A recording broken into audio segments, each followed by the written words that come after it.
और परोसने का काम द्रौपदी को दिया। द्रौपदी कहाँ की थी? पंजाब की। मैं कह रहा था ना, पंजाब के लोग हष्टपुष्ट रहते हैं। और भगवान कृष्ण ने कहा कि भैया सारा कार्य आप लोग बांट लो और जो कुछ सेवा में बच जाए उसको मैं करूंगा। भगवान क्या कहते हैं कि जो संत महात्मा यज्ञ में आएंगे उनके चरणों की सेवा मैं करूंगा, उनके चरणों को मैं धोऊंगा। और यज्ञ में जो परोसा जाएगा ना, कोई कह रहा था कि मैं मिठाई परोसूंगा, मैं रसगुल्ला परोसूंगा, मैं लड्डू परोसूंगा, मैं पूरी परोसूंगा। भगवान कहने लगे कि मैं पत्तल उठाने का काम मैं करूंगा। भैया जो पत्तल उठाने वाले मेरी कन्हैया यज्ञ में, तो क्या गीता गाए कृष्ण की कुछ महिमा कम हो जाती है? इसलिए काम कोई छोटा नहीं है, काम केवल भाव की बात है। आप अधिक से अधिक यज्ञ में एक दूसरों को साथ में लेकर के, कल भागवत का यज्ञ होगा, हवन होगा, उसमें सब अपनी अपनी सेवाएं देना। और अब आ रही है कौन सी? सुखदेव जी महाराज वर्णन कर रहे हैं, राजन भगवान कृष्ण असंतुष्ट दरिद्री कौन? जो असंतुष्ट है, जिसके मन में असंतोष है उसको दरिद्री कहते हैं। गोधन गजधन बाज धनो और रतन धन का, जब आवे संतोष धनो सब धन धूल समा। संतोष रूपी धन जिसके जीवन में है भक्त जनों, उसको दरिद्री कैसे कहे?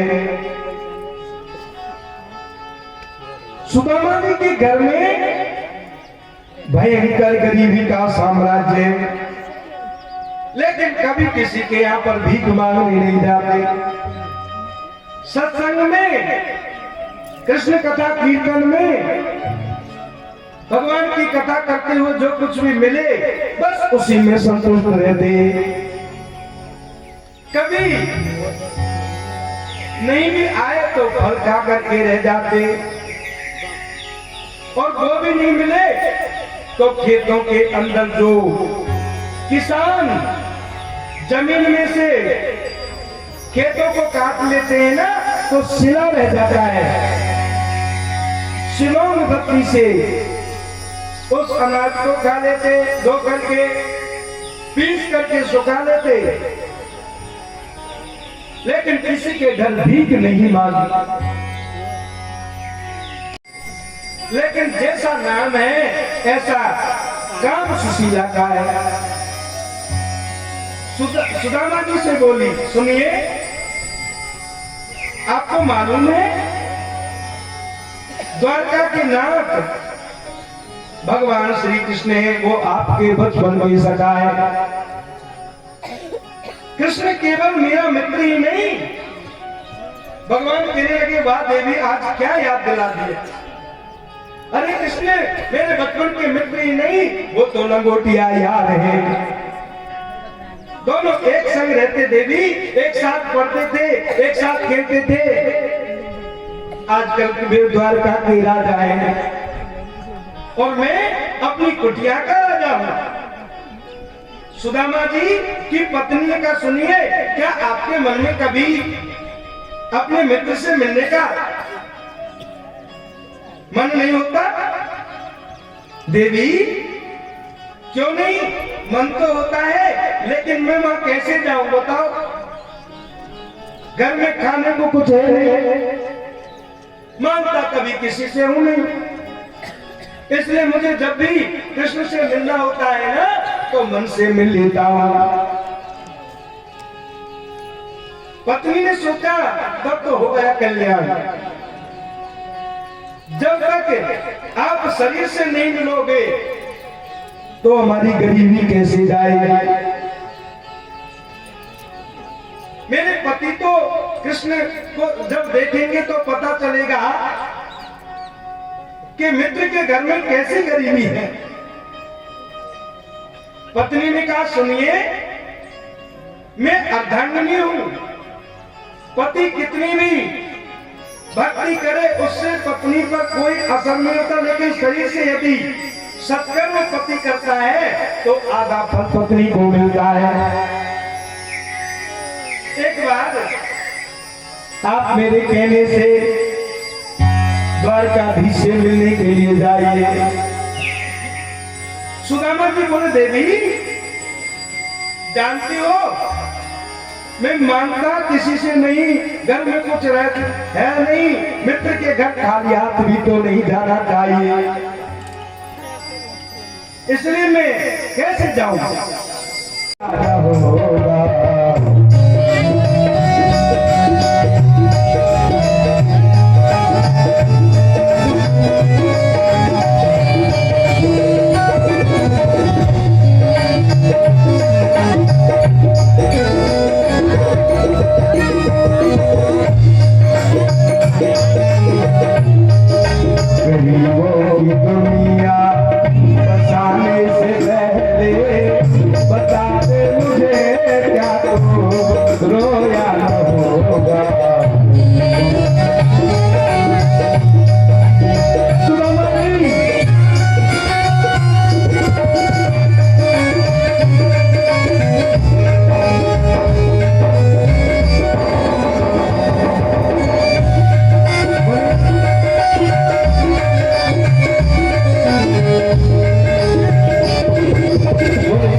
सुशीला जी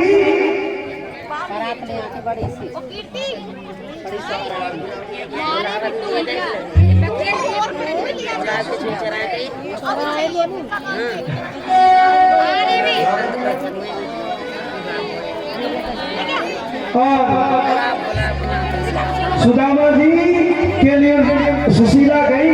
अरे आज हमारे पति द्वारका को जा रहे हैं, यदि अपने घर के तंदूर चावल हो तो 2 मुट्ठी दे दो तो प्रसादी में लेके जाएंगे। देखो जो तंदूर लेकर के आए हैं ना वो सुदामा जी जा रहे हैं, उनको भेंट करनी है ना, अन्न वस्त्र तंदूर वो भेंट कर सकते हैं सुदामा जी के साथ में। कोई बहन तो मना कर देती है कि पहले का तो दिया नहीं और लेने आ गई। हरि कृष्ण कन्हैया जसोदा को छैया कृपा सिंधु करतार, बालापन के मित्र तुम्हारे है ना, उनकी ओर से मास्टर जी बहुत सम्मान करते हैं। बहुत बहुत धन्यवाद। भगवान चकाचक रखे। गोपाल जी महाराज, गोपाल जी तो कई नाम है ना, गोविंद प्रसन्न रखे। बोले कृष्ण कन्हैया लाल की जय।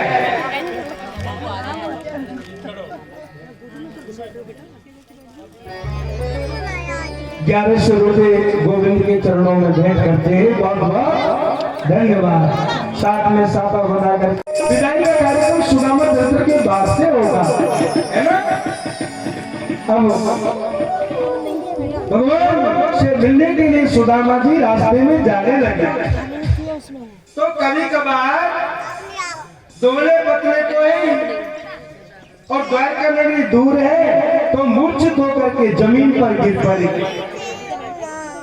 और थोड़ा सा आगे चले तो एक नदी आई, नदी को पार करना है। भगवान केवट बन करके भगवान कहने लगे, केवट बन के खड़े हैं और कहने लगे अरे भैया कोई किसी को जाना है, किसी को पार जाना है। सुदामा जी कहने लगे हाँ भैया हमको पार जाना है, आप उतार दोगे क्या? बोल उतार देंगे, हमारे को पार हाथ लगाने का काम ही है। कहने लगे कुछ है कि नहीं अंधी में नाव की, है ना, मजदूर देने के लिए है कि नहीं? बोले हमारे पास में तो एक घंटी है और एक छंटी है, अगर पार करो तो ठीक है, नहीं तो पधारो। भगवान कहने लगे केवट बनकर के, भैया मेरे यहाँ तो हम नदी को पार करने के लिए कोई ब्राह्मण या कोई संत आने लगे और कहने लगे, आपस में बात करने लगे। कहने लगे महाराज आपको कहाँ जाना है? बोल मैं द्वारकाधीश जाऊंगा, द्वारका नगरी में द्वारका से मिलने के लिए। द्वारका में द्वारकाधीश मेरे मित्र हैं। अरे क्या द्वारकाधीश आपके मित्र हैं? वो तन पे नहीं लगता और चल दिए कलकत्ता है, पहनने के लिए तो कपड़े भी नहीं है। क्या द्वारकाधीश की मित्रता करना तुमसे पाया? तो मेरे सुदामा जी कहने लगे, मालूम क्या कहने लगे?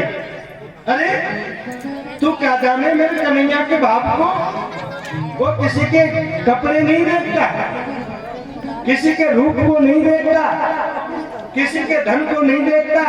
मेरा गोविंद तो देखता है कि भाव कितना है। मेरे कन्हैया तो केवल भाव देखते हैं।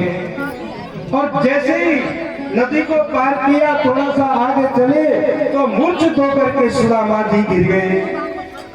इतने में भगवान ने सोचा मेरा सुदामा पैदल चल के आए, ये अच्छा नहीं लगता। और मेरे गोविंद ने क्या किया, गरुड़ को भेज दिया और गरुड़ ही अपनी पीठ पर ले जा करके और द्वारकापुरी में पहुंचा दिया। जैसे ही सुदामा को मूर्छा खुली और पूछा, भैया ये कौन सा गांव है? बोले द्वारका नगरी है। वो द्वारकापुरी ज्यादा तो कोई दूर नहीं है। मैं सुबह का चला और आ गया। और जैसे पूछते पूछते भगवान के राज प्रसादों की तरफ में जा रहे हैं, वहां पर द्वारपाल बैठे हैं, भगवान के डोडीबान बैठे हैं और उनसे पूछ रहे, भैया मेरा मित्र है कन्हैया, उनसे मिलना है, लेकिन द्वारका में कन्हैया कौन कहे? बातो यदुकुल कमल दिवाकर भगवान श्री कृष्णचंद्र महाराज, इतना बड़ा नाम है। द्वारपाल से कहने लगे, भैया हमको पार जाना है। अरे द्वारपालो कन्हैया से कह दो कि सुदामा गरीब आ गया है। अरे द्वारपालो कन्हैया देखो देखो ये गरीबी। फिर भगवान की तरफ में चला गया और भगवान के तीसरी मुट्ठी खाने लगे तो हाथ को रोक दिया और रुक्मणी समझ गई कि महाराज किरण कहीं आप समान कियो, तुमने इस गरीब को अपने जैसा कर दिया। क्या आप भिखारी होना चाहते हो? एक मुट्ठी खाने से एक लोग भी, दो मुट्ठी खाने से तीसरे लोग को भी दे दोगे तो हम कहाँ रहेंगे? फिर भगवान कहने लगे, देवी आज मुझे रोको मत। मेरा मन कहता है कि इस पवित्र अकिंचन दीनहीन ब्राह्मण जो बहुत पवित्र विचारधारा वाला है, मेरा मन कहता है कि सर्वस्व को अपना अर्पित कर दूं। भगवान खुश किससे हो जाते हैं? दो मुट्ठी चावलों से। पत्रम पुष्पम फलम तो यो में भक्त्या प्रयाच्छति तदहं भक्त मूल्य तस्नामि प्रीतात्मनो। पत्र पुष्प से भगवान तंदुर से ही खुश हो गए। अब बांट भी कह रहे हैं और सुदामा जी के लिए भगवान ने आए ना, सुदामा तो बढ़िया सुंदर पीताम्बर पहनाया, खूब बढ़िया अच्छे कपड़े पहनाए, सेवा करी अच्छी तरह से। लेकिन एक रात्रि ही सुदामा रुके और दूसरी रात्रि यानी दूसरे दिन प्रातःकाल चलने के लिए तैयार हो गए। जाने लगे तो वो विपत्ति नहीं है जिसमें भगवान को भूल जाए, और वो संपत्ति नहीं है, वो विपत्ति वो संपत्ति नहीं है जिसमें परमात्मा को। इसलिए दुख और सुख में भगवान को सदैव याद रखना चाहिए। दुख में तड़पो मती, सुख में फूलो मती, दुख में तड़पो मती, सुख में। कहने लगे भैया ये कौन सा गांव है? बोल सुदामापुरी। बोल सुदामापुरी तो मेरा ही गांव है, लेकिन ये तो हो सकता है कि मैं भूल से कोई मेरे गांव के चक्कर में कोई बड़े शहर में आ गया होगा, तो मेरे गांव का नाम सुदामापुरी थोड़ी है, शहरों का नाम भी हो सकता है। तो भैया वो सामने महल किसके हैं? बोलिए तो सुदामा के हैं। सुदामा जी कहने लगे मैं सुदामा तो मैं ही हूँ। अरे हो सकता है कोई मेरा ही नाम सुदामा थोड़ी होता है, कोई बड़े सेठों का नाम भी सुदामा हो सकता है। कहने लगे भैया ये सुदामा कौन है? ब्राह्मण है या कोई सेठ है बड़ा? बोल बड़ा सेठ नहीं है, वो तो ब्राह्मण है। बोल ब्राह्मण तो नहीं हो सकता है, कोई मेरे जैसा गरीब ब्राह्मण नहीं हो सकता, कोई और ब्राह्मण बड़े पैसे वाले भी होते होगा कोई। बोल महाराज ये ब्राह्मण आजकल कहाँ है? बोलिए सुशीला जी। और कहने लगे आ जाओ महाराज, ये सब भगवान की ही गोविंद की कृपा है। सुदामा जी कहने लगे कौन? बोल ये आपकी पत्नी सुशीला। बोल सुशीला? अरे तो वो कौन देखो यार, चाणक सिलक की साड़ी है, इतना बड़ा श्रृंगार तुझे। वो सब गोविंद की कृपा, द्वारकाधीश की कृपा है। सुदामा जी कहने लगे अरे देवी एक कन्हैया मैंने कब मांगा तुमसे इतना? देवी ये सब तुमको चाहिए थी संपत्ति, और मैं तो चला और एक पेड़ के तले सुदामा जी को भगवान का भजन करने मांगती है। लेकिन आपके जब जय जयकार होती है ना, तो हे गोविंद आप सबके बंधनों से छुड़ाते हैं। तो वेदों में भी निर्गुण निराकार भगवान की स्तुति करी है, और ये सुदामा चरित्र का प्रसंग आप सबने श्रवण किया। इसके बाद में भगवान को वैराग्य आने लग गया है। आइए हम भगवान को सुदामा चरित्र से, सुदामा जी के चरित्र में भगवान को विदा वैसे नहीं करते, क्योंकि जब तक व्यास मंच की सुखदेव विदाई नहीं होगी तब तक भगवान जाएंगे कैसे? भगवान तो गति पे रहेंगे, लेकिन इस वेश में बन करके आए हैं, इस वेश को बदलने के लिए प्रभु थोड़ी देर के लिए पधारिए और फिर आइएगा। प्रविष्ट हो जाएगा। अब महाराज मम्मा आ रही है। हाँ मुझे आशीर्वाद है ना राजा परीक्षित। देखो सबसे पहले हमारे यजमान करेंगे आप दोनों, और इसके बाद में ग्रामवासी, परिवार वाले, ग्रामवासी, समस्त भक्तजन एक एक करके व्यास गद्दी पर आते आते और व्यास विदाई तक आते। ये आज एकादशी भी है भक्तजनों, ये माघ शुक्ला जो शुक्ल पक्ष में जया एकादशी, भगवान कहते हैं ये धर्मपुत्र माघ मास के शुक्ल पक्ष की एकादशी का नाम क्या है? जया। इसका महात्म पद्म पुराण में लिखा है। एक समय स्वर्गपुरी में इंद्र के सामने गंधर्व गान कर रहे थे, अप्सराएं नृत्य कर रही थी। उसमें पुष्पवती नाम की गंधर्व की स्त्री माल्यवान नामक मालिन का पुत्र भी था। परस्पर एक दूसरे से उन्हें ये विचार नहीं रहा कि श्राप मिल जाएगा, पर की दृष्टि लड़ने लगी। माल्यवान तो दीवाना, गाना भी भूल गया और पुष्पवती पगड़ी बनकर नाचने का तार भूल गई। देवराज ने देखकर क्रोध किया।